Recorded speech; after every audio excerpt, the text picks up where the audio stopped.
Bonjour, je suis Nathalie Antonio-Giraud et j'aide les femmes qui ont créé leur activité à regagner confiance en elles et à trouver des clients. Alors vous êtes peut-être comme moi, quand j'ai lancé Rebel Coaching, mon activité, j'étais vraiment à la recherche de cette stratégie, cet ingrédient clé, cette chose qui ferait que ça m'aiderait vraiment à obtenir le succès que je voulais et à vivre pleinement de ma passion.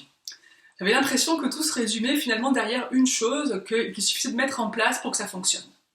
Et puis finalement, au fur et à mesure du développement de mon activité, j'ai réalisé que mes réussites tenaient davantage aux habitudes que j'avais mises en place régulièrement. Alors, vous connaissez peut-être le livre de Stephen Covey, Les 7 habitudes de ceux qui réalisent tout ce qu'ils entreprennent. Moi ici, je ne vais pas vous parler de ce livre-là, même si je vous le conseille vivement. Je vais vous parler des 5 habitudes que moi j'ai mises en place régulièrement depuis quelques années et qui m'ont permis d'avoir le succès que j'ai et que je souhaite continuer à avoir. Alors la toute première habitude, c'est d'être dans l'ouverture. Alors être dans l'ouverture, qu'est-ce que ça veut dire ? Globalement, c'est vous assurer que vous êtes toujours en contact avec de nouvelles personnes. Alors pas forcément dans une recherche de prospects ou de clients, mais également de personnes qui sont dans le même marché que vous, qui sont eux aussi des acteurs de votre industrie, et puis de tisser des liens avec ces personnes-là. Alors ça peut être des gens qu'on appelle finalement la compétition, la concurrence, même si personnellement je n'y crois pas vraiment. On a tous une façon différente de travailler, il y a suffisamment de place pour tout le monde. Donc ça peut être des personnes comme celle-là, ça peut être des personnes qui travaillent déjà avec vos clients mais de manière différente. Et l'idée, c'est vraiment de vous ouvrir, alors soit d'échanger régulièrement avec ces personnes-là, soit de proposer des collaborations, mais d'être toujours finalement dans l'apprentissage, dans l'ouverture, vous assurez que vous n'êtes pas toute seule ou tout seul sur votre marché à faire dans votre coin ce que vous faites habituellement, mais de vraiment chercher à améliorer tout ça, à agrandir votre champ des possibles. La deuxième, alors juste pour revenir sur la première avant de passer à la deuxième, vous donner un exemple concret. Donc moi j'appartiens à un mastermind. Également j'échange régulièrement avec d'autres coachs. Certains c'est tous les 15 jours, d'autres c'est une fois par mois. Donc toujours rester comme ça dans cette énergie-là, ça permet vraiment d'avancer, de rester motivé, de partager aussi les réussites et les échecs et d'avoir des idées sur ce qu'on peut améliorer. La deuxième chose, ça va être donc de maîtriser votre agenda. Donc ça c'est quelque chose d'absolument crucial que j'ai mis en place assez rapidement et c'est vraiment de décider consciemment de ce que vous faites de votre agenda. Donc globalement ça veut dire bien gérer vos emails quand vous le décidez. Personnellement, moi je le fais 2 fois par jour, une fois le matin et une fois en début d'après-midi. Et entre-temps, je ne consulte pas mes emails, donc s'il y a des choses qui arrivent, elles seront traitées ultérieurement. Mais ça me permet de ne pas me laisser emporter par le flux des demandes plus ou moins urgentes qui arrivent.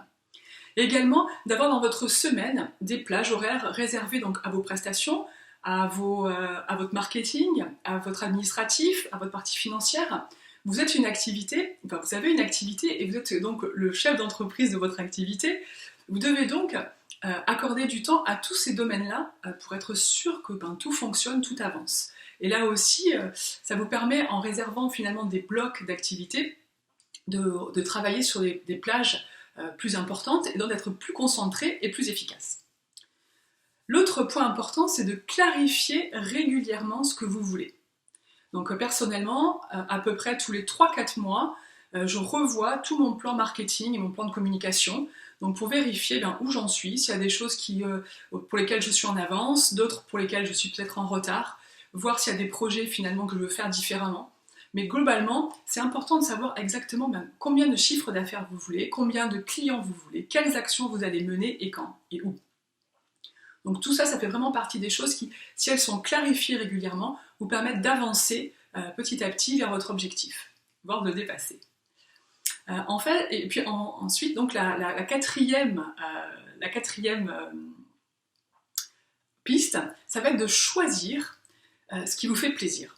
Donc on a très souvent en tête l'idée que on doit faire des choses, et je vois aussi beaucoup d'entrepreneurs qui finalement font beaucoup de compromis et se retrouvent au bout d'un certain temps à ne pas faire véritablement ce qu'ils aiment. Alors gardez bien en tête que pour réussir, pour que ça fonctionne, il faut aussi que vous aimiez ce que vous faites. Il faut qu'il y ait du fun, il faut qu'il y ait du plaisir, il faut que vraiment ce soit quelque chose qui vous tienne à cœur. Donc regardez aujourd'hui vos projets, vos prestations, est-ce qu'il y en a que vous n'aimez pas du tout ? Ça se ressent quand on vend aussi ce genre de choses. Est-ce qu'il y en a que vous aimez beaucoup mais que vous ne mettez pas en avant pour diverses raisons ? Donc faites le point par rapport à ce que vous aimez, à ce que vous avez envie de faire.